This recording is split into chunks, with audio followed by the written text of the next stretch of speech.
in my mind, I'm already like figuring this is how that conversation is going to go. They might tell me off. Go pound sand. Yeah, but at the same time, the fact that these guys know each other and he's the one telling me about it, I'm going to push hard to try to get that connection to go say hi. If you're looking to build one, I mean, you could totally build one. Just be aware that you're not necessarily saving money by building it yourself sometimes. But you learn a lot, you get the experience, and if something goes wrong, you're not afraid to get in there and fix it. Yeah, and even if you had like a fume extractor or something like that, that chlorine gas will also destroy every ferrous component inside of your laser. It will start to rust within minutes before your eyes.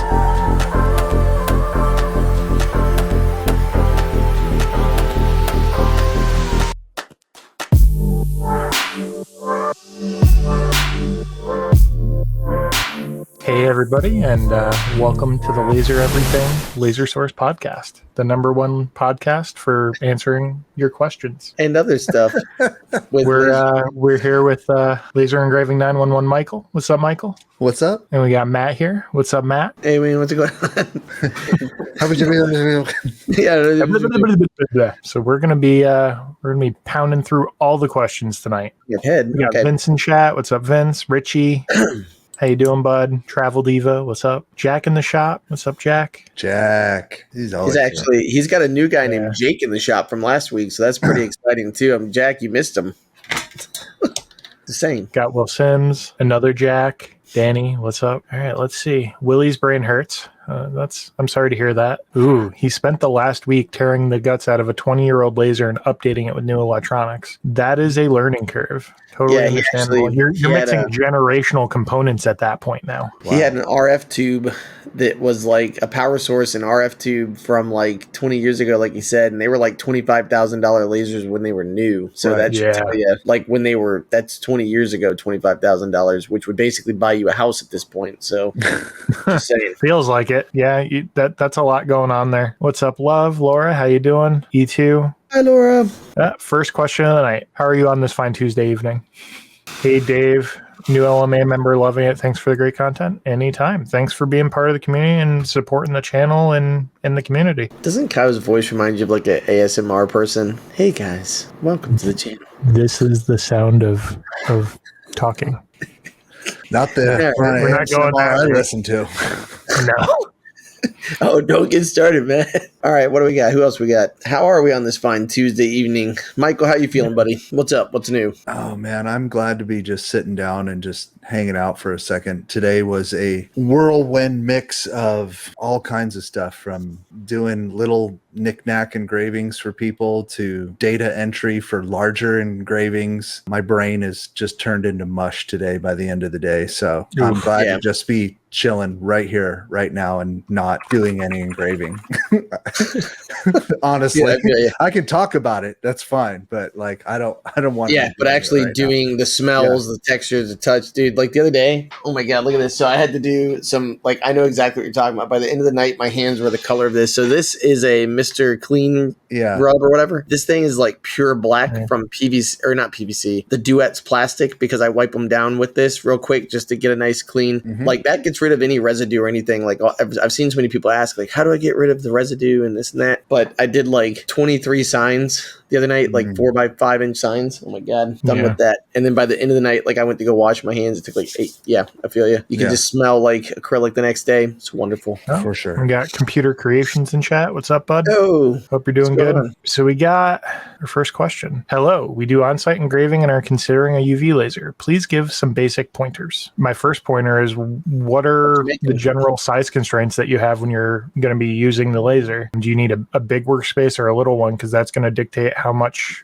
wattage you're going to need to drive that lens, right? On a 5 watt, I generally probably wouldn't go over a 200. And if you're going to be focusing on glass, maybe not even go above a 175, because you really start to taper off hard with that 5 watts of power going above that. Another thing to consider too is, I was going to say, if you're in a temperature controlled setting, or if you're in a warehouse type setting, that's something to consider too, because of the temperature that you're going to have, because there are water cooled versions and there are air cooled versions. So if you're in a temperature controlled environment, like here, I put a split unit in my garage, so that made it, I can control humidity and the temperature. So air cooled, a lot easier with less strain on the laser, versus if you're going to get a water cooled, they have water cooled 5 watt and up Actually, 3 watt. No, I think 3 watts are all air cooled. You can, I think some brands have a 3 watt, but it's fewer and further between these days. We're starting to see, I'm hearing 10 watts might be getting more air cooled variants soon. Yeah, I've seen that too. What do you got, Mike?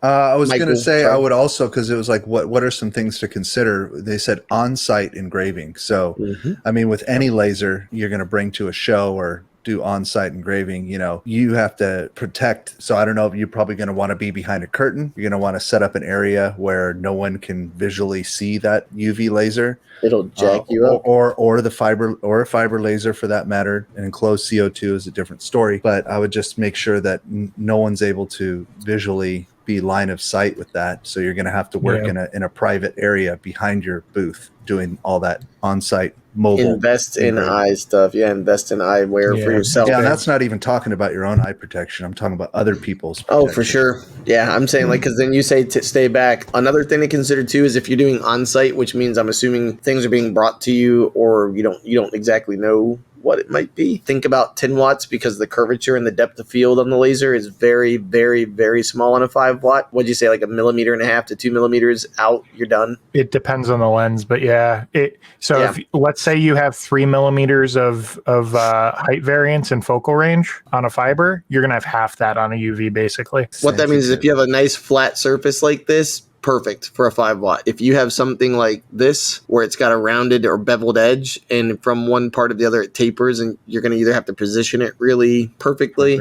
or you're going to have to, and like I said, if it's on site, which I'm assuming means like people can just bring stuff to you, you might not know what it is, you got to consider 10 watt for sure, because that gives you that little bit more, which can literally make a difference between ruining something or marking it really perfectly. It's going to cost you another few $1,000. I hate to loop back to safety, but reflections are big with a UV because it's getting into the visual light spectrum. It will bounce off stuff. So if you have glass or a mirror or a stainless steel surface where that light can bounce off of, it can really jack up somebody's eyes. True story. It's the only one of my lasers that's made me feel sick from being blinded in my eyes for a second. I was like, don't toy with the safety of it. It's serious. Yeah. Every laser, but UV reflects differently versus infrared and stuff. So and just out of curiosity, what is it specifically that you want the UV laser for? Like, do you have a specific substrate? Is it metal? Is it some weird plastic that fiber lasers don't do well on? Is it just glass? Is that the only reason? Yeah. I guess I just would like to know a little bit more about. That's a good question. Why do you want a UV laser? Because like literally if you're going for surface marking, great option, any type of depth. Very few materials are going to get like great depth with. Jack's going to be following up with some follow-up questions as we go down. So cool. We can keep circling back. Cuban Crack says, does anybody know if UMTech will do a Memorial Day sale? I'm sure a lot of companies are probably going to do a Memorial Day sale, but I don't know of any that have announced them yet. I do. That already haven't. Oh, yeah. I was going to say Boss, like from the Millijoule that I did. And again, the reason I always mention Boss is because I have owned a couple of them. I get their stuff. They've got a sale right now where it's like $700 off their smallest unit, which is the 1420, 70 watt or 80 watt. I think they actually are giving you a free upgrade to an 80 watt. And it's like $4,800 or something like that right now, $4,900, and that's on a cart and everything. It's really, really nice made. And the 1630 with an 80 watt upgrade is only $5,600. So for $700 more, you're getting way more space. You're getting 10 times 20 more square inches of space, which is pretty huge. So just saying, and that's literally the same brand I've got. I like them. They've got stateside service, pretty useful people from what I've seen. I do believe so I just looked. OMTech does have a Memorial Day collection bundle on sale right now. So it I guess it really depends on which laser you're looking to get or what size and wattage anyway, but I'll link that in the chat for you. Can I just say this real quick? Cuban Cracked. I was 5 minutes late, but then I realized I was actually 10 minutes early. That's so perfect for this. Will says, so I will throw the first question out. The limit switch on these old machines is closed normal instead of open normal. Is there a way to switch that in the Ruida? If I'm not mistaken, you can actually switch it based off of the wiring on the back of the limit switch, because there should be 3, right? And depending on which 2 you wire it to will determine whether or not it engages when open or closed. I think you're correct on that. You may be able to do it hardware instead of worrying about the software. Laura said, damn, Matt shaved. Or actually, she said Matt shaved, and Will said, damn, Matt. Yeah, this is where I was just talking with Michael before the podcast started. I literally have on Saturday in Florida, it's already 94 degrees. Like today, it was 97 degrees when I got in my truck on the blacktop. Literally on Saturday, we had a soccer game from 9 in the morning till like noon, and then from noon to 1, we had some kind of little party for the kids after the soccer season ended. And it was just, like my beard was sweating, not even my face. The beard itself was just like, take us away. So I had to, man. And my students, literally, my daughter again, when I came out, goes, how unfortunate. Like that's her answer from when I shaved. She's 7 years old. And my students were just like, why? Why did you do this to us? I think if I ever took off my beard, my kids would like leave. They've never even seen me without a beard. Nope. There's a couple, like, and all the guys with work at work. They probably call the like, police and say there's a stranger. Oh yeah, I've got a guy at work who's a good buddy of mine who looks just like you with the beard, like a nice full beard, and he's like, bro, no, and like he just, why you wouldn't even talk to me? I was like, Frank. For nearly 10 out of the 11 years I've been with my girlfriend, I've had a beard. Just one of those. I'm with you on that. Anyways, sorry, Beard Papa will be back, I promise. We do widget tasks. I know it's been asked before, but what do people use to help keep shipping costs down?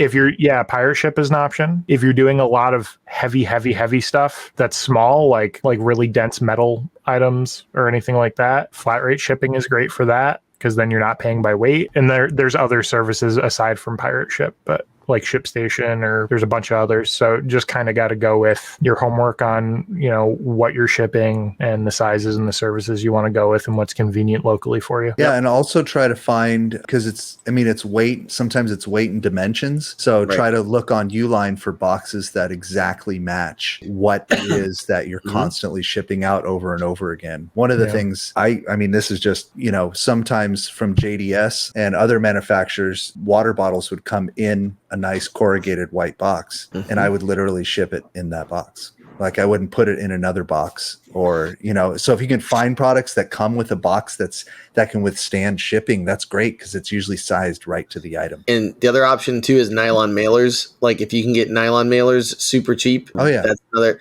that you can put. So if you really wanted to protect the box from like rain, like let's say for example you're worried about it's going to a place where it might be raining all the time or something, it gets shoved into a mailbox and it's left open, and then whatever. That's where exactly what those mailers are for. You literally take the tape off, slap it down.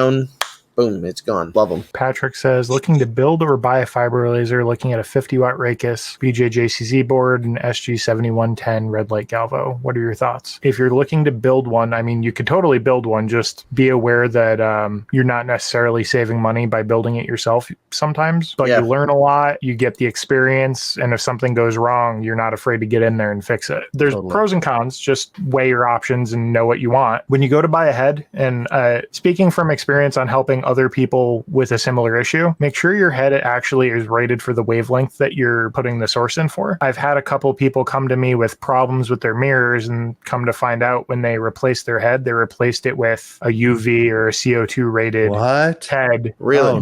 So the mirrors in them are rated for a wavelength, and they're specific. So if you put in like a CO2 galvo head on a fiber laser source, or pair them together, you can totally wreck the mirrors and it will cause a problem. I'm going to add something since we're talking about galvo heads. Picking out your galvo head, make sure that you are super clear on the speed of your galvo head, because they are not all the same. And a lot of the times you will see these lasers at ridiculous prices, and you'll come to find out that your max speed is like is like half of what a good galvo head will do, and it really makes a difference. What would you consider to be a good speed, like that you're shooting for? 4,000, 5,000? Yeah, like 6,000, like something like that. Yeah, and most of the ones that are sent on the cheaper ones are like 3, and it really makes a difference. It really is a difference because, and it's not so much about the power; it's the fact that you're able to run that faster. Precision. And also you get more settings that way, because you can do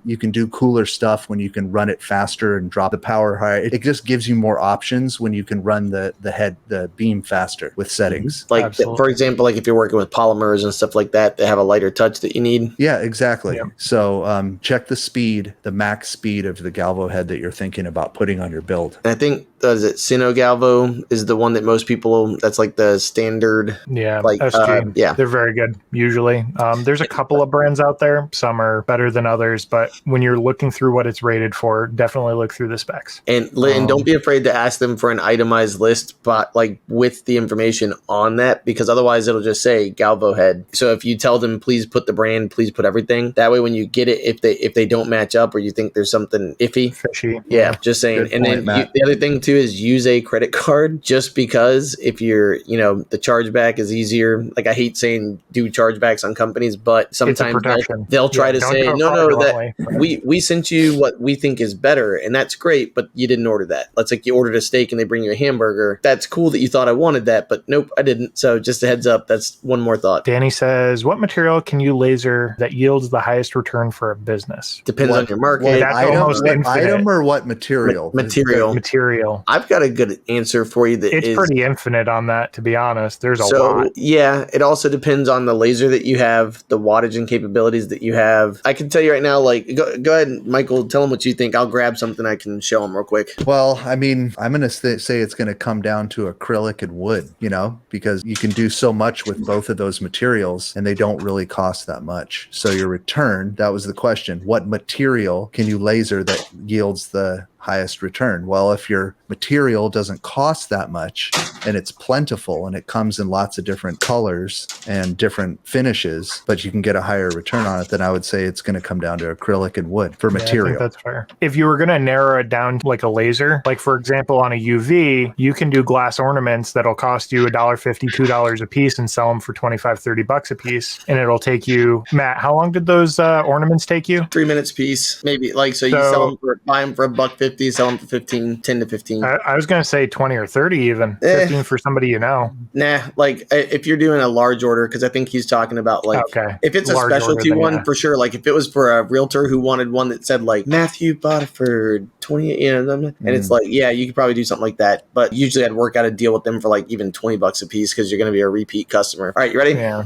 Here's my answer. Plastics. Plastics are like, so this piece of plastic is a duet, basically Romark, which Michael just did a really cool video about, by the way. Romark is a brand of this kind of stuff, and they're really high quality. This is something from JDS, which is like, they call theirs duets, which is kind of like their brand of the same type of material. But basically this guy right here, and you can kind of see, it's tough to see. I did 3-inch by 1-inch little slices. This whole sheet cost me $11, and I charge $5 a piece for the engrave on these when they order this mini. Yeah, so the first two tags paid for the sheet. The first two, 1, 2, paid for the sheet, and then it's 3, 4, 5, 6. I think there were, I mean, you can see there's like 23 of these, like it just keeps going. So 23 times 5, whatever that is, 115. So $115, and I still have a foot of a sheet, like a foot by 9 inches, which means if I were doing 3-inch by 1-inch, that's another 15 that I could probably get. So this one sheet will yield me a return on investment that's like 1,000% or more. So that's that. Then you get into acrylic, which again is plastic. So this is 3/16 acrylic, and a sheet of this is smoky gray from Kimcast. So Kimcast is a company out of Mexico that ships to America, a lot in North America. I paid $105 for a 4x8, and I had them cut it down to nominal pieces of 3 foot by 2 foot, which is my bed size. So that got me for $100. I got 4 3x2s and 2 2x2s. So I got 2 squares and 3 rectangles. And then I charge $9 a piece for this item. It's a cover for a radiator that I make for a specialty motorcycle. And if you look, that's $9 a piece. So I can do 1, 2, 3, 4 down, right? And I can go 5 across. So I can make 20. So 20 times 9 is 180 per one of these. So this one paid for almost 2 sheets of acrylic. So that's where if you, and by the way, he usually orders it 1 sheet at a time because I told him it's easier for me to buy the sheet, make the sheet. I really don't want to store the sheet. So it's 180 times 4, and then the other one yields me 12. So 4 times 20 is 80. Good money. That's plus, what it is. Yeah, plus 30, so 110, so that's $990 on $110. So I got about a 900% yield, 800% back on that. So to me, plastics are a really good way to get started to pay off your machine. It's just getting the settings. Those are engraved and those are cut, and he's really precise. Like he literally has micrometers and stuff. So when I bring things, he sits there and looks at them, and he has his girl. He's got a shop girl who will literally look at everything, and they have to meet his specifications because they are for parts that are on a moving motorcycle, and if they fall off or something, it can kill somebody or hurt somebody. Long answer, but plastics, there's a lot in plastics for me, but that's because of my market. Jack back with the UV. We'll be lasing logos and working with a 150 by 150 area, and he did say glass down below. Okay, so yeah, makes sense. Works. What we said will still apply there. 150 is a good size for a 5 watt, perfectly fine on that. If you're going to be working with a curve or doing project marks or anything like that, a lot, like everything you do is basically going to be a curved surface, that would be where I would say maybe looking at 3D would be a thing, especially if it's going to be the same curve over and over and over and over and over, because then 3D modeling it will be worth that time. If you're not going to be doing that, then 2D would just frankly be easier. Alex says, hey, my shop bought a fiber laser to engrave different parts and no one actually knows a lot about using it. Do you have any books or documents you recommend that I can read while the CNC runs? No website. I got a website with lots of videos. We have YouTube videos you could listen to. You can listen to the podcast. We talk a lot about different questions people have about fiber lasers. We have tons of videos. We have the LMA, which there's a lot of reading documentation on there, a lot of questions, a lot of discussions that are done there. The Discord has a lot of forums where people ask questions and also chat. And in the playlist section of our channel, there's Galvo Crash Course. The Galvo Crash Course for Lightburn and also one for EasyCAD 2, depending on what your shop has. By the way, Alex, for you, if you're sitting there looking through, because it is a myriad of videos, look for the one where Alex, the guy who's not here right now, looks like Jesus or something. He's like, oh, actually, no, he has the lips closed, right? It's the first video in both playlists. Yeah, it's like a 40-something minute video. It's super useful, from literally pulling it out of the box and putting it together all the way to like doing photo engraves, doing different materials, and using Lightburn in general. Also, if you have an EasyCAD 2 board, I highly suggest step 1, buying Lightburn, and then step 2, going through the Galvo course, and then step 3, if there's any like further questions specifically that weren't answered, always look on Lightburn's website, because they have really, really in-depth and thorough explanations of how to do stuff and how to use things that are really useful if you're somebody who's like a reading helps you. You said it all. Those are the best. There's also Michael's channel. Michael does a lot of projects and stuff too. I do, but not so much on fiber. So, but yeah, I do a lot of CO2 stuff, a lot of cool stuff with the CO2. So, Royal Ranch Artisans, would an X-Tool F1 be a good choice for on-site engraving? We've never actually had an X-Tool F1 in our hands, so we can look at the spec sheet and offer you a feedback on that, but we don't really have a real world use case for it. But that's a diode, right? It's the combo one. I think it's the combo one. It's kind of like a laser pecker, but it has I think it's got a 2-watt diode and a regular diode. Oh yeah, I'm looking at it. Yeah, it's got a 2-watt fiber and a diode. So for surface marking, you could probably do okay if you're doing like slate coasters or leather or something like that. For the price that I'm seeing, I'd say just get a fiber. Yeah, because how much is it? Like $1,200 or $1,300 or something? I'm looking at it. $1,600 is, so you're literally $400 away from doing the same projects with a lot more capabilities through the use of Lightburn and other useful, like other utilities, I guess. It'd make it more utilitarian. That's my personal thought. I'm kind of the same opinion, right? A 2-watt fiber diode in combination with like a 5-watt 455 or whatever wavelength diode combo, I don't think is going to have a lot of use case outside of surface marking. And you're going to be limited, right? So you'll be able to surface mark metals, but a lot of the marks you're going to get are you're not going into the surface. You're just going to be marking at the surface. Yeah, like I could see this good for like you already have something with a design on it and you just want to add their last name to it, or their first name, or you already have pre-done stuff where you're just customizing it, putting a date or a name or a heart or something like that. Like that's where I think this could come into play. But if you're going to be doing like, hey, pick from my logo book and I'll put a whole logo on this coaster for you, I'm not sure if it's going to get it done pretty fast. I'd agree, especially because if you had a selection for the people as they walked in or something that you need to know the burn time on something like that. With a fiber, it's going to be under 10 minutes, I can tell you, for pretty much anything. And then that's where, like, if it's on site, you're going to tell someone, hey, come back in 45 minutes. And then the other problem is too, that's the one thing you did in 45 minutes. Right. Or it might not be 45, but you know what I'm saying? Like, but I have to say, I just have to say, I really like the green and I like the way it looks. It's very fun to look at. It's sharp like looking. Laser espresso machine.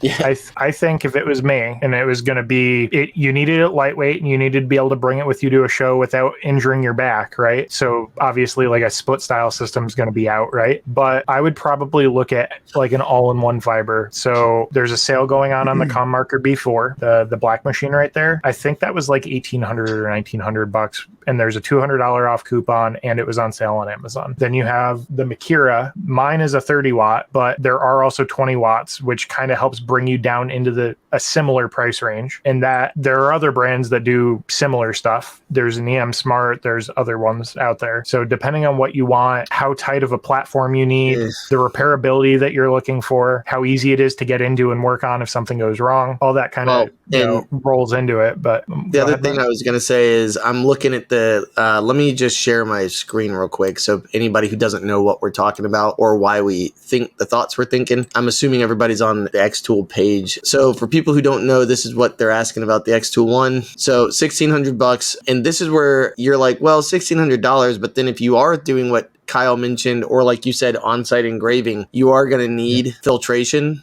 You're going to need exhaust. You're going to maybe want multiple lenses so that you're not stuck on one size fits all kind of a deal. And that's where you might want a rotary. And so when you look at this, you're already at $2,200. So if you get the rotary and the air purifier and the stuff that you could do a one shot from one place, which I assume you'd want to probably stay in line with these people. I mean, there is a cheaper way by going to Amazon and doing all that stuff, but for $2,200, the price of this, you could get that really, really, really functional tool of a 20 watt laser. So, and then for maybe like $100 more, have a really nice fume extractor or fume box. Yeah. Whatever. So, and then what's happening is your capabilities are threefold of this machine. And by the way, usually when you pay for something about this price with a fiber laser bundle, you would actually get multiple lenses, a rotary, and the machine itself for that price. So you're getting a lot more bang for your buck by buying the fiber laser. I guess it depends on what you're looking for, how lightweight and how quick you want to work, and the versatility you're looking for. If it was us, I think we're all in agreement. We'd probably just go with a 20 watt. With what I know now, yeah. So we got Lightspeed laser engraving with. I'm using Lightburn and an EM Smart 20 watt fiber laser, working great, but it's not giving him the ability to frame before it jumps into engraving. So he has to use a wasteboard first to find out where it's going to burn. What is he doing wrong? That's not good. So, well, that should be a pretty easy fix. Kyle, take it away. You have a couple of options there, or a couple possibilities, I should say. Could be the I/O, like the port that is assigned to framing. If you go into your device settings, you may need to change the port that it's assigned to.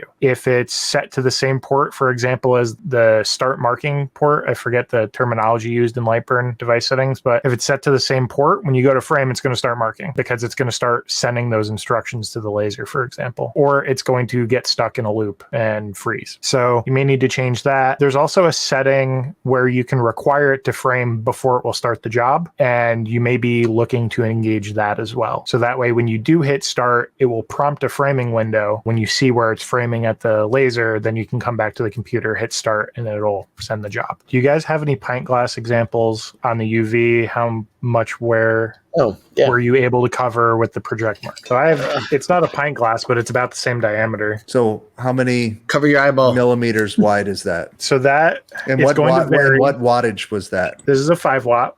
Oh, UV print. Yeah. Not print, but UV laser. Yeah. Well, I did one on this with the UV too, so I can show you that. I did my depth of field. So this is one that I did with the fibers. So let me just show you this. And I know you're asking about the UV. So this is what I've got, the same exact thing in the glass size. So this is a pint. On the fiber, I usually keep mine around like 68 millimeters. On the actual 5 watt, I think I got mine to be about 43, and it was really nice. After 43, my edges started not getting that really nice sandblasted look, and it still had a mark, but it, so what is that? Just about 2 inches almost, right? 50 is 2 inches. I guess 1 7/8 inch. So, but that's with a 5 watt. So here's another factor, right? So your typical pint glass is probably right around 80 millimeters in diameter. So your diameter or your circumference is also going to be a factor because it's going to change the depth from the center to the edges of the engrave. You're battling two different areas. Right. So this is an 80 millimeter diameter circle, right? I was able to do about 38 millimeters without a problem. I could probably do a little wider, but then you start getting into the nitpickiness of, is every piece of glass going to be the same? And did you focus it just right? Because at that point, you're now really getting close to the edge of what it's capable of without having to refocus and run a second mark to get a good outcome.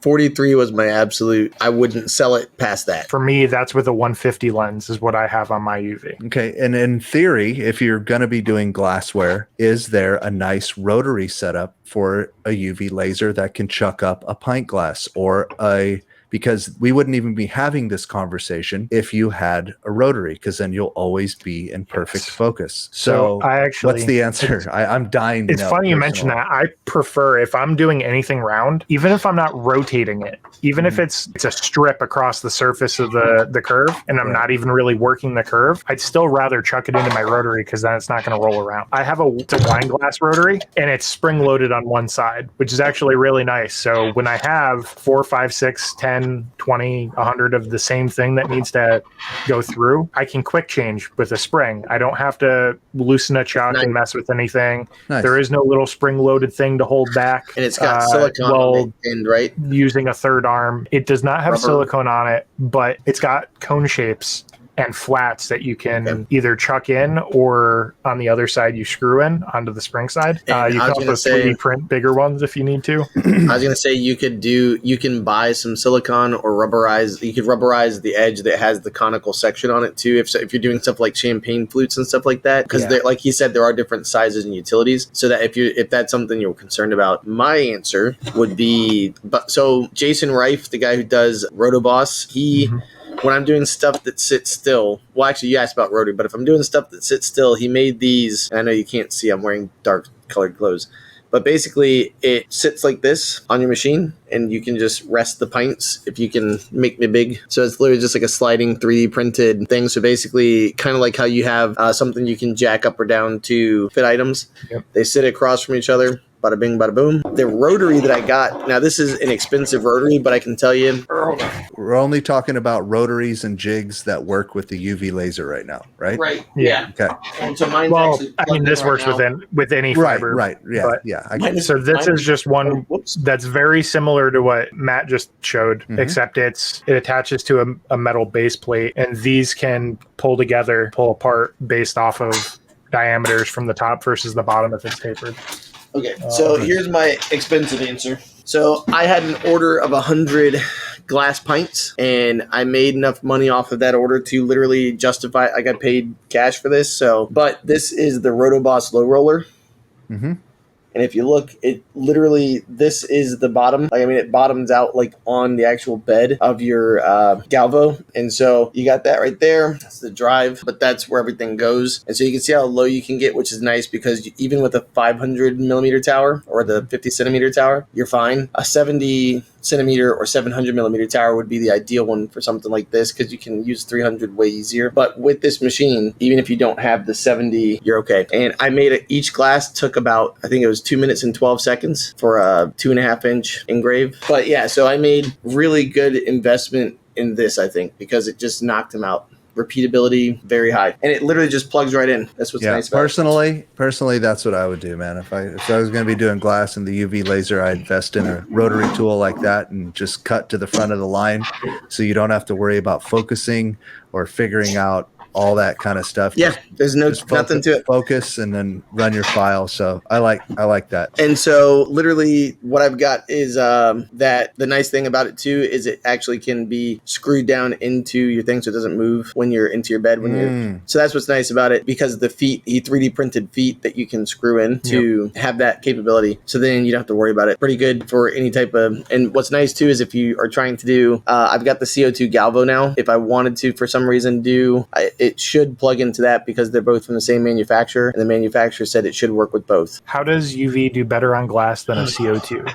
The wavelength. It's a completely different wavelength, and it reacts differently to the material, just like fiber versus CO2, right? They have different effects on different materials. The UV gives you essentially a sandblasted look. It's actually ablating the glass, so you shouldn't really have any sharp edges, shards, anything like that. Whereas with the CO2, you're microfracturing. It's not really ablating, it's kind of surface cracking it. So you can tune that so that you still get a nice surface. There's also other finishing techniques that you can do to it, like little sanding pads and rubbing compounds and whatever, if you can't get it fine-tuned to the point where you're happy with the surface. But UV, it just comes off that way. Is fracturization or fractalization versus like really nice sandblasted look at the microscopic level? Patrick confirmed what we were talking about with the limit switches earlier, so thank you, Patrick. For those that own a mirror, how often are you changing your distilled water? So the reason I'm bringing this up, even though I don't personally have a mirror, is it's kind of the same regardless of your machine if you're using a water-cooled, because ultimately the reason why you're changing that distilled water is so that if anything is breaking down into the water, you're removing it from the system and flushing it.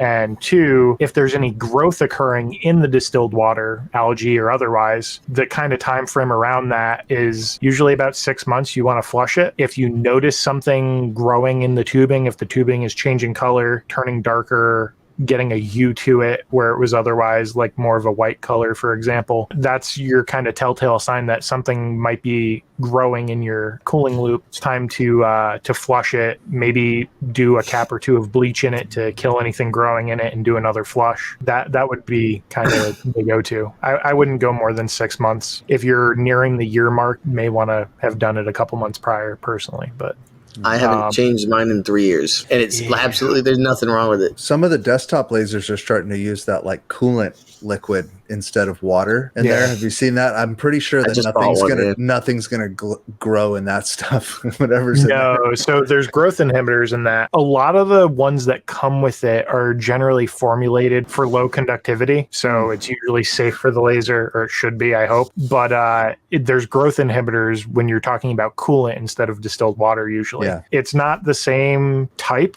but it's the same idea as for car coolant or RV coolant. Right. Totally. Winterizing coolant, that kind of stuff. There's growth inhibitors that prevent stuff from growing in it, so you don't get bacteria growth and your radiator doesn't fill up with junk and get blocked and start popping pinhole leaks everywhere. You know what I'd love to see have some growth? The number of likes on this. Good segue, Matt. We got 60. We had 68 people in here a minute ago, but only 27 likes. But so if you like and appreciate what you're hearing, by the way, definitely give us a little love down in the smashable like button there. Just a heads up. Get it in front of people who might need their questions answered, because that's how helps it get into the loop for people. Adam says he's got a 30-watt CO2 Galvo. Love it. Ooh, nice. Currently running a 0.05 hatch and 0.05 split size for the tumbler on chuck rotary. What are the negatives to upping the split size, and can that speed up the engrave? So yes, the negatives to upping the split size is that for CO2, it's not quite as big of a deal, but you can affect quality a little bit because now you're introducing a variable focal distance as you start to wrap the corner a bit. So that's part of it. The split size is, for anybody who doesn't know, is the distance in which the rotary turns in between the laser doing its thing. And on a Galvo, you can do a section of the surface without moving the rotary, unlike on a gantry laser, because it works differently. But and it tells it how big of a split to do. I mean, I guess maybe you could figure out a way to do it on a gantry, but you probably wouldn't want to. Yeah, the negative is you're getting a variable focal distance. If it's extreme enough, you will get a varying degree of mark, and that can affect the results you see. And you can start to get little variations in how much is taken off and what. Little fade marks in between each split size. Yeah, it almost looks like prison bars or like a scanner from like a UPC or whatever, like the little. Exactly. And you'll start to see it, and as soon as you do, you know you've gone too big. Mm-hmm. It's on a fiber. You can also get over ablation in the center of the split and under ablation at the edges. So now you're eating into the metal, versus at the edges you're leaving powder coat on. So it's like two bigger extremes. On a CO2, you could probably whack more power at it to kind of combat that, but like everything, it's a balance of time versus quality. I would do I would get a blower cup and just kind of set it up, not doing anything and just seeing how wide you can go at different focal points. Oh. Dial in that perfect focal point, and then you'll kind of know what your max split size you can get away with. Yeah, I agree. I was going to say a really cheap way to do what Michael is talking about is these little guys right here from Johnson Plastics Plus, or if you want to go on Alibaba and order them. So these you can do, and they're basically spray painted. So you can basically. you can literally, especially with a CO2, I mean, it's just melting away that layer, right? So don't be afraid to do something like buying a little pint cup, and for the purpose of finding out splits and what it looks like and does. Now, if it messes up the metal, obviously, whatever, but spray paint it, right? Take it back outside, let it sit out there for a couple of minutes, buy 5 or 6 of these, and you'd be able to do a lot of practicing, burning, and learning. Yeah, that's a good way to look at it. That's one of the ways I figured out how to do the project mark right to where I wanted it for the price of a can of spray paint.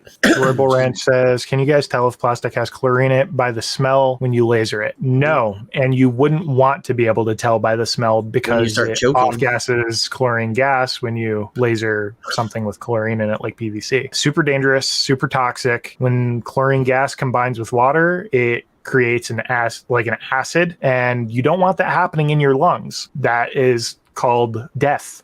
Basically, it's a very terrible way to die. Don't do that, and don't put anything under the laser that you don't know what it is the best answer I can give you on that. Yeah, and even if you had like a fume extractor or something like that, that chlorine gas will also destroy every ferrous component inside of your laser. It will start to rust within minutes before your eyes. Like literally, it happens like within minutes. Somebody made a post on it. They did what someone told, like, so basically to go with what Michael's saying, a customer brought in like 10 or 12 items, and it was somebody in the laser lounge with Alicia Pate, because I just was scrolling through there one day and I looked, and a guy said, I really wish I hadn't have done or trusted the customer, but that's exactly what happened. So he had a really strong fume exhaust, so he never had any issues, or at least that he's aware of yet, with his health. But the machine looked like it had aged like a year and a half overnight, like it had sat outside. All the steel parts looked like trash, and so and then on top of that, like you gotta think about the gantry is usually some type of a steel. The worm rods are steel. Your panels, usually a light steel, like an 18 gauge or 20 gauge steel. So just so many components in there. Another side story to that, I saw somebody who decided they wanted to follow the trend of doing those vinyl record, the little crafts where you cut stuff out of a vinyl. You mean the record. ones that are supposed to be done with a scroll saw? Those? Yes. Oh, okay. Go ahead. They thought it'd be fun to do that with their brand new Epilogue. Like literally 2 weeks old. Oh, that hurts. Talk about a $50,000 mistake, right? Oh, that is a car. That's like just taking a car. Just don't, because guess what? That's not covered under warranty, and neither are your lungs, and neither are the loved ones in the house with you, or your shop, or your customers. I'm not even worried about them. The machine is what matters more. If you have any questions about what's in the material you're lasering, it should be relatively easy to get an MSDS for anything. So if you're doing 100 of something for a customer, look up the brand, message the company, and ask them for an MSDS if it's plastic, or even a one-off. Usually you can go to a website and pull an MSDS for something. There's my little hack for that. Richard says, business question, I want to make a website. How do you guys go about adding customizations, knowing what to engrave, looking at a plugin that lets customers upload onto your product, but expensive? Zakiki would be my estimation on Shopify. Yeah, that's literally a year and a half ago when I started on the channel and my first time coming on here. That's literally what I talked about was, and I know before me was Alex Campbell. He's the one who turned me on to it, and it's a pretty cheap. It's for what you do, unless you're doing massive amounts of sales, like we're talking 6-figure sales. That's when it starts to eat into your profits quite a bit. But with Zakiki, basically in your Shopify, I turned it off on mine, by the way, because I found that it really wasn't worth the money for me. Because even though I had all this stuff, people called me and then walked and talked to me. Logo. And I was just like, why am I doing this? What's the point? And then so basically it ended up costing the people more money because now I'm charging them a setup fee. So, but whatever.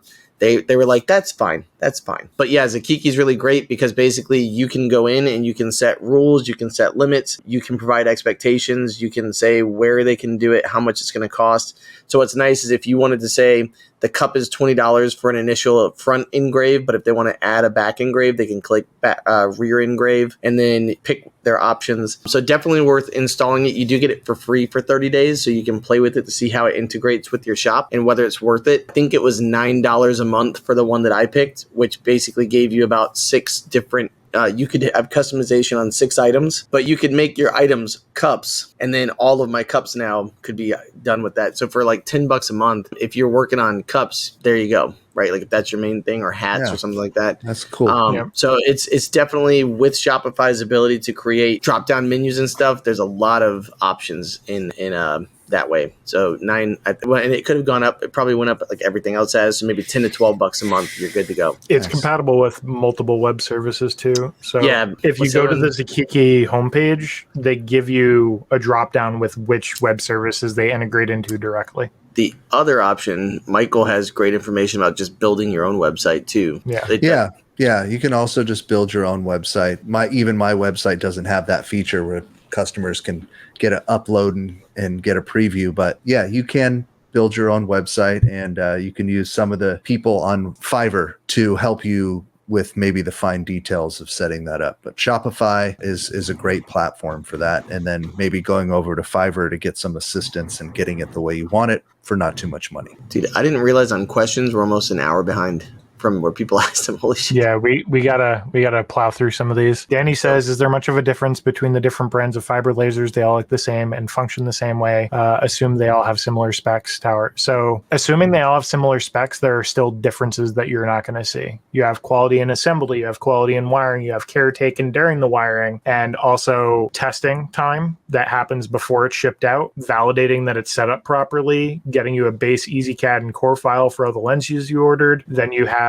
care in shipping, packaging and shipping, and then you have speed in shipping. So is it coming over on a boat or is it being air freighted is another cost piece to that. So there are differences. They're just not differences you're going to see until you start digging under the hood. And like we were discussing before, some companies will advertently stick different heads, different equipment, different internals into something because it's cheaper at cost versus something at quality to save a buck, even if on paper it's supposed to do the same thing, but longevity-wise, it may not last as long, or they'll be like, may not come with a look at all the wattage this has, but don't look over here at the Galvo head or anything else. But look at how many watts this has, right? So you got to get the overall picture. I was going to say headphones would be a great example. Headphones, if you've ever picked up a pair of headphones and felt like they were really weighted and you were like, man, these are quality. Like there's some weight to this. If you've actually, so they did a study on this. Like I don't know if do you guys ever look up like top 10 best for 2023, those kind of things?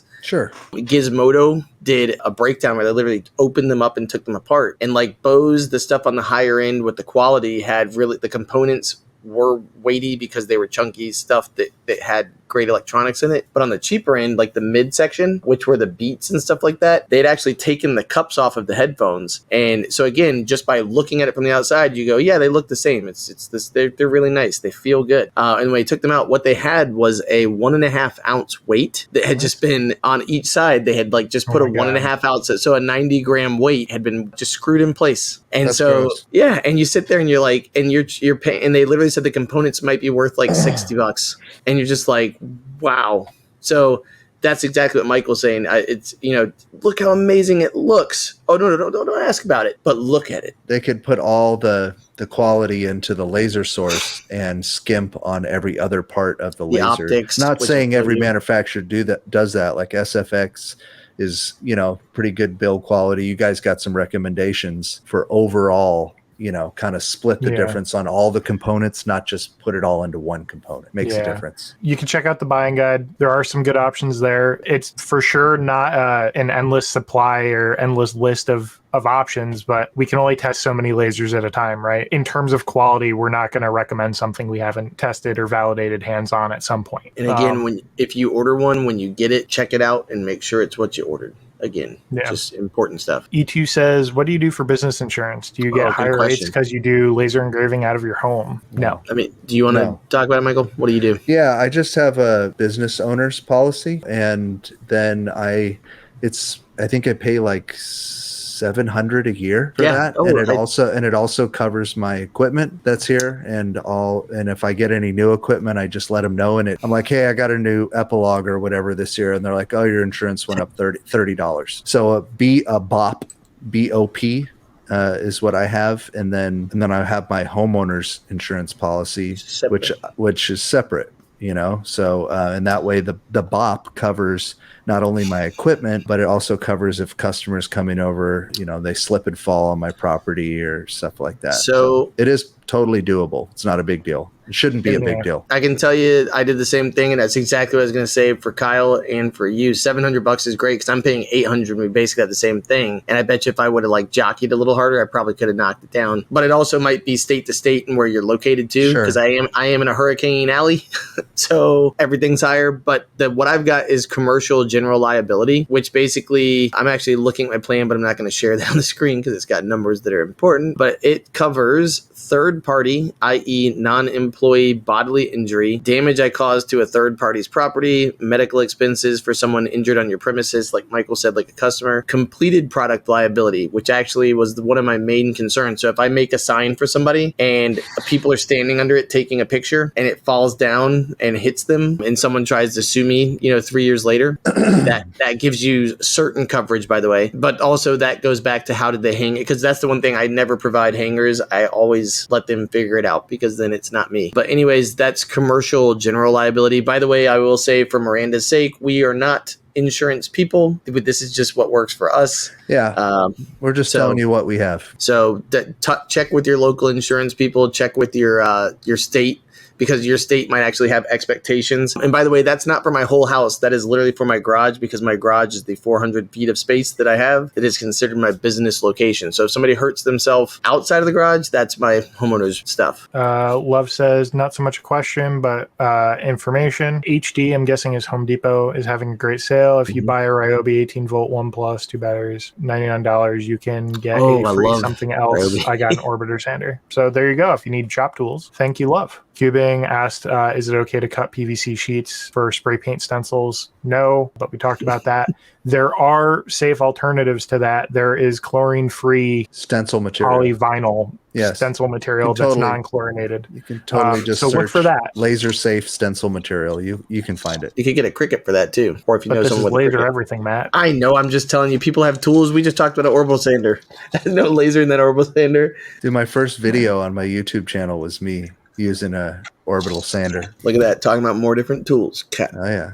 Oh, by the way, this old Lynn says, earrings have been my surprise hit. Even with sterling silver backers and acrylic sheets, it costs less than 25 cents a pair. And I sell them for $10 a pair and sell hundreds of pairs at craft shows. That's why I showed you the pieces of acrylic that are sitting next to me. Do you see that pile stacked up back there? That is for keychains that have my logo and stuff on it. That is for earrings, for little kid earrings. I basically make them and give them away because my daughter's classes. And then I put my information on all of them. And it's also for if you want a fancy tag. So let's say you've got this board. So these are one of my big sellers of the olive wood boards. Right here, I take twine and I wrap it around and make it look all rustic. But then I've got a little 1.5 inch tag, I think it's 1.5 inch, that just dangles from that. And it's got my QR code on one side and my logo on the other. So just saying, crafty, Matt. I'm sitting here trying to figure out how can I get my name out there more. And it's working. I've had random people calling me from all over. So yay. So Patrick earlier said he was looking at building a fiber. So for the board, will Lightburn work with all, or how can you tell? There's a lot of iterations of the EasyCAD 2 board. There's also the EasyCAD 2 light boards, some of which are fine and some of which aren't, depending on if you want a rotary or additional axis support. So without getting too much into that, because that's a whole nother question, it's compatible with all EasyCAD 2 boards at this time. They're looking at compatibility for other 2D similar boards, like the Cyclone boards and other stuff. As far as I know, and I've actually had one Cyclone EasyCAD 2 clone board, and it's worked fine. There's other ones from JC, the company that does CCAD. They're looking at compatibility for that, I think. Oh, God, what is that company? At least I saw a post saying so. I'm not sure how accurate that is, but for now, EasyCAD 2. EasyCAD 3 is something completely different. It uses a completely different language, if you want to think about it that way. Totally non-compatible, not even in the same realm of communication type. Computer Creation says, can you comment on the differences you would find in a production environment between a 5 and 10 watt UV, is it worth the cost difference for engraving curved surfaces that are larger in size? So if you're doing basically all curved surfaces, then yeah, it's going to help because it's going to allow you to run a bigger lens, and bigger lenses is going to significantly assist you. I also highly suggest, if that is what you are going to do, looking into a 3D machine specifically, because I've seen there's a UV Facebook group. I think it's just called UV Laser Marketing Group or something like that, and I'm in it. But they talk about I basically have seen the difference from 3D, and that what I was talking about doing on the rotary, you don't even need it. Like, they're killing it with their project marks on it with a 10 watt, and it's phenomenal stuff. Like, phenomenal work coming out of their shops, and it's in sub 1 minute jobs that look amazing. The only bad thing though is you'd have to use EasyCAD 3. But if you are going to invest and make that your business, it's worth the investment to learn that so that you can do it. The benefit there is you're not trying to mark out of focus, right? You have a dynamic head which will adjust the focus around a 3D model in software so that it knows where it's marking, at what height it should be marking, and it gives you repeatability in between the same objects when you're doing bulk runs. That's also part of the reason why we keep referencing, if you're going to be doing a lot of the same thing, EasyCAD 3 makes sense. But if you're not, it can make setup a long process, and depending on what you're doing. I was going to say, just a source that you know about, Pascal Liu is a great guy. Like, my UV is from him, and he's super knowledgeable on UVs. So he'd be someone to reach out to who that could tell you about 5, 10, 12, EasyCAD 3 versus EasyCAD 2 and what would work great with that. I'm sure you could reach out to any of the companies that produce UV, but I know I speak with them frequently when I've got questions like that. It might take you a little bit of time to get that answer, but like it'll be a good answer when you get it. Dave says, has anyone opened up an OPEX lens? I just got a 70 millimeter lens, and behind the large protective window appears to have something in it. It could just be dirty on the surface of the lens, so make sure you clean the front and the back well. But if there is something in it, I wouldn't bother trying to open it. I would just process a return or ask for an exchange, because they're not meant to be opened. They are like sealed. And if you open them, it won't be sealed anymore. You basically have to press the glass out of it because the housing is sealed. They're not really user serviceable. And to be honest, the factory probably wouldn't be able to service it without breaking it, because it's probably epoxied together, if I had to guess. Yeah, they don't want it moving around once they put it in there. Right. Yeah.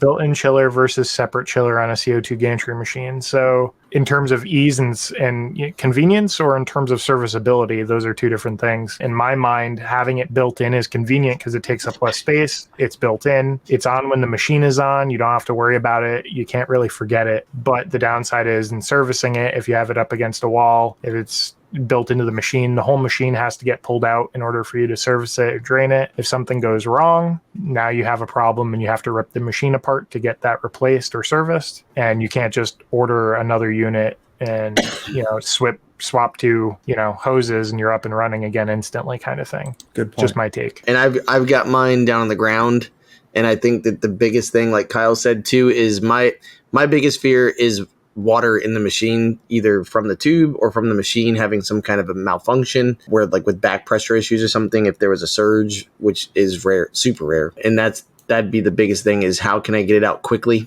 So that's it. That'd be my biggest take on it. Is the Boss rotary compatible with your fiber and CO2 machines? So the answer to that is, fortunately, yes.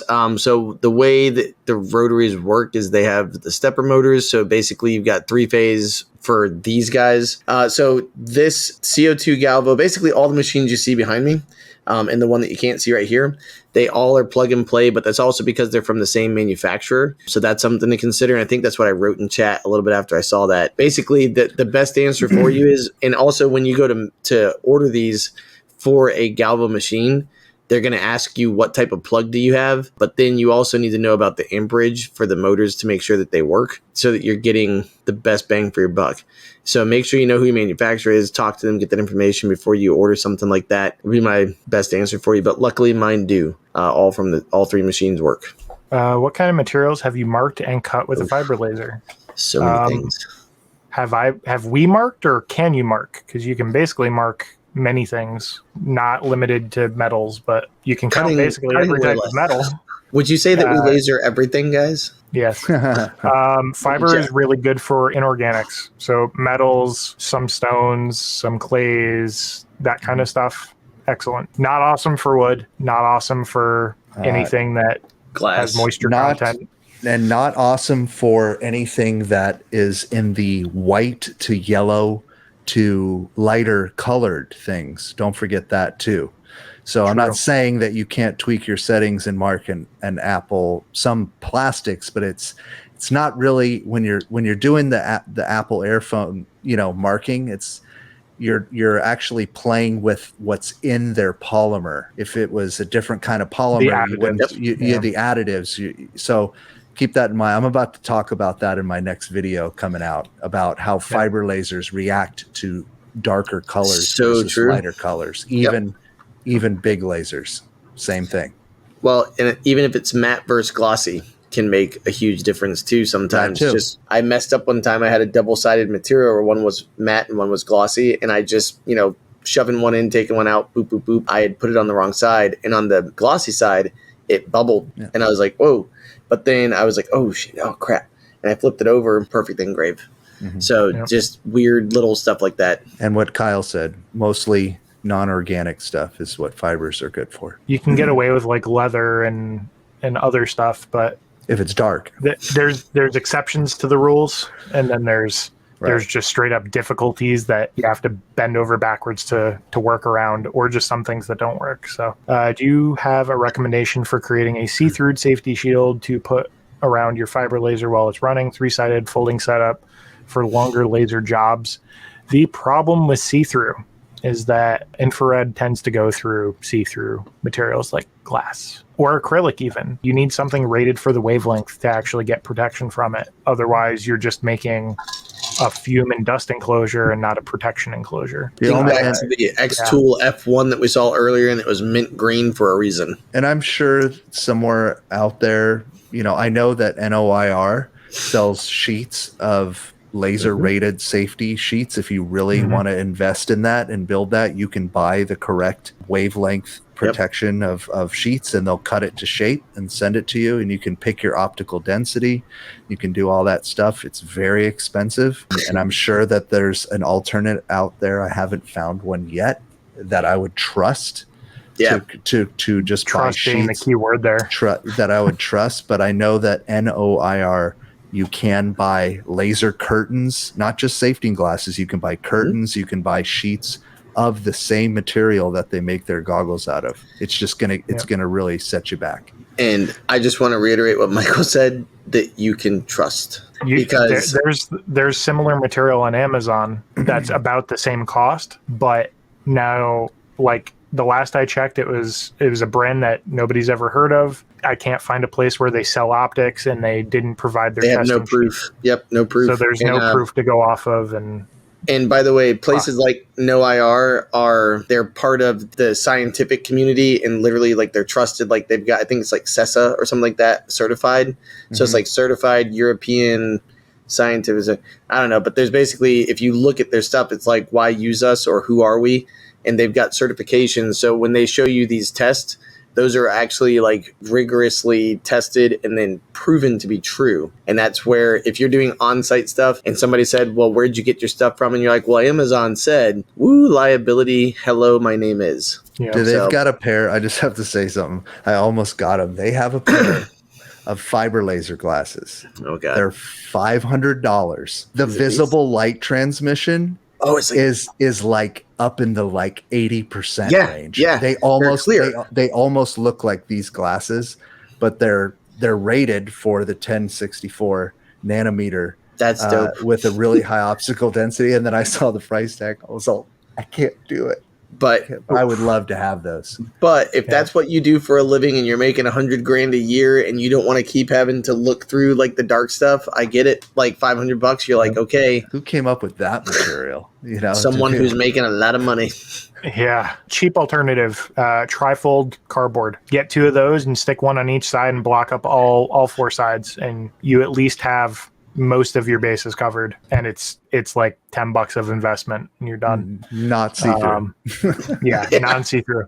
Will Martin says, your content is always great and inspiring. Thanks, guys. Thank you. And thank you all for being here. Is 50-watt laser good for deep engraving? It can be. Yeah. Kyle has a Death Star. I have a 100-watt, a 60-watt, a 30-watt, and a 20-watt. And I wouldn't venture to say a 30-watt would be what I would go to do a lot of deep engraving, but it's doable if you have a reasonable lens and you're working with a material that isn't copper.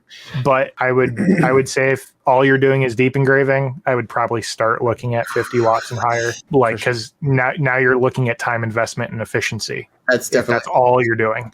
That's the floor. Yep. 100-watt fiber laser. Dude, if you're doing it, what would I do with a 100-watt fiber laser? I have 50 watts. I've been using it for 10 years now, and I'm happy, very happy with it. But man, I'm all 100 watts. Oh. That's where I just think $1 million. I've been doing some interesting depth testing with it too. It's a lot of fun. Doken says, "What are your thoughts on CloudRay 60-watt MOPA?" Good for it. Our stance with any laser is, if we haven't tested it, all we can look at is the spec sheet, right? It's like looking at cars. We can say that car is awesome, but if we've never driven it, it's probably not best to do a full-on recommendation for something if we have no experience with it.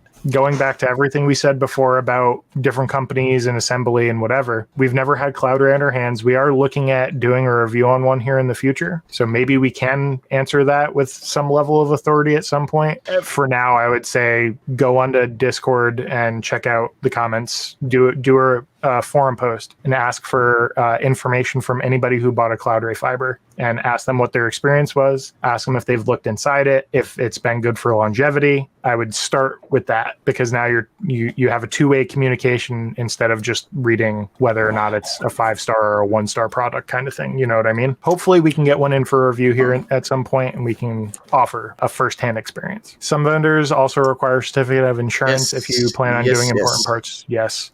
So if you're going to be laser engraving a $1,500 part multiple times for a long span of a production run, they want to know that you're covered. That's actually in the newest edition of the Laser Focus magazine. I actually wrote an article about working with the school district, and so not working with a school like this high school or this elementary school, but for the school district, which is a massive place. They require a laundry list of different types of insurance. So they actually require like transportation insurance. Even if you're never going to come on their property, you have to have it for them to hire you in case you did have to at some point. They require liability, commercial, general, or you can have some like $1 million of this, $1 million of this, $1 million of this, or some combination of 5 million in total, which that's where you start getting into expensive, but that's where you're working for one of the top 10 largest counties in the nation, and they're going to spend money for you to pay that. So you'll be okay. It's not exclusive to just yours too, or even that region. Even in my area, I'm up in the Northeast, Matt is in the Southeast, and Michael's in between. That's kind of the case for most of the districts up here too, where they want coverage. If you're putting something in their students' hands, in their faculty's hands, if you're selling it on their behalf or doing work for them, they want to know that you're insured. So if something goes wrong, if somebody gets hurt with what you did, they want to know that there's an insurance company that's going to pick up on the other end and know that they have somebody they can hold responsible. Yeah, I did some on-site stuff for Emory College here in Atlanta, and they had me go through all those hoops and provide that. And it wasn't a big deal, but it was some bureaucracy. But once you're, that's the good point. Like Matt was saying, once you're in, like you're done. And like they have you all on file. They have all your credentials. You're good. They'll just start working with you. I'm super excited because today I went to my local utility. So I'm getting my foot in the door with my utility, one of my utilities in the region, and I'm making 21 plastic signs, nothing big. They're 3-inch by 21-inch, and they're for inverter boxes. Because I asked them, am I allowed to tell people about this? And they were like, why? I was like, no reason. But I'm really excited because by getting onto their vendor list, all of my information is there. I understand how to write up their invoices / contracts because they do have specific ways they want it, their bookkeeping purposes. And then the great thing is now I can say, hey, Michael, how's it going? I just got done working with Kyle over here at the solar panel, blah, blah, blah. And he was talking to me about your facility and how you might need some tags for these things, I'd love to come out and do a quick assessment with you, like run the grounds with you. I know that you've got water, electrical, and gas lines, and I've got anodized aluminum for different colors, like red could be for gas, blue for water, yellow for electricity, or gold for electricity. I'd love to come talk with you and see what you think and what I can do for you. When can we meet? And it's like, oh, you worked with Kevin? Okay, great. Or whoever, or Kyle, not Kevin. Wow, I'm tired. You worked with Kyle? Yeah, let's get you in here. So in my mind, I'm already like figuring this is how that conversation is going to go. They might tell me F off. Go pound sand. Yeah, but at the same time, the fact that these guys know each other and he's the one telling me about it, I'm going to push hard to try to get that connection to go say hi, because that's where a power plant, I used to work at one. I know the amount of signage and tags that are necessary by law for federal laws, state laws, local. I mean, it's insane. So you have to have identification so that people don't die. And so that's where it's just money, money, money, money. And Blonde Fox also said above, a lot of the people in our industry, or at least in these groups, make luxury items, like, you know, for people, and you have to compete with each other. But when you can get into a utility or a large company like that, or like a school district, they're whales. Right. And I'm not saying plug them for everything you can get, but at the same time, they're used to having a certain standard of payment. And so you don't have to feel bad. You know, you're not trying to undercut anybody. You're just there putting in your bid to see what you can do. So a lot of value there. Sorry if I say this wrong. Ario wants to know, I want to engrave curved glass with my fiber. Is there an ink or paint, etc. available that y'all have tried? Sir Marker Brilliance is basically your options there without getting too hacky, because the fiber wavelength will go straight through that glass and reflect onto something else. I've seen a few people lately posting about that in different groups, that there is something they found, and it's those two. I think it was like white, so it wasn't the dark black they were going. It was like a white mark, and that's what they're doing with the laser, with the fiber. And under the microscope, it almost looked like UV. The only issue again is it's going to take a lot of, like Kyle said, it's a little hacky until I'm sure there's some kind of a process that if you can get it down, it would work. But it's just going to be one of those things where it's not the best tool. But if it's what you can afford and it's what you got, why not give it a shot? Last thing I have here is Gar says, been using a camera to monitor the fiber so I don't have to look at it directly. Not a question, but a comment. I do the same thing. So even though I'm partially photosensitive, I can't really stare directly at the fiber a lot of the time, especially if I'm having a really bad day, if I didn't get enough sleep, or if I've been staring at it for a long period of time already. So being able to look at it through my computer monitor, even with my safety glasses on, since it's right there, is just better for me personally anyway. So that is something I absolutely recommend. Unless you guys have anything else, I think we're done with questions for tonight. No, man, it was a good show. You can tell if I'm tired, like, man. Yeah, he called you Kevin and called me Larry. Alex and Mo. Whoop, whoop, whoop, whoop, whoop, whoop. Yo, Larry 911 down there. I didn't call you Larry. Oh my God, it was like Laney or Lenny or something. Jesus. All right. Thank you all for hanging out for the Laser Source podcast. Appreciate you. If you've been hanging out with us, you appreciate the content, hit that like button. Join us in one of our communities. We have the Facebook and Discord link in the description below. Those are absolutely free to join.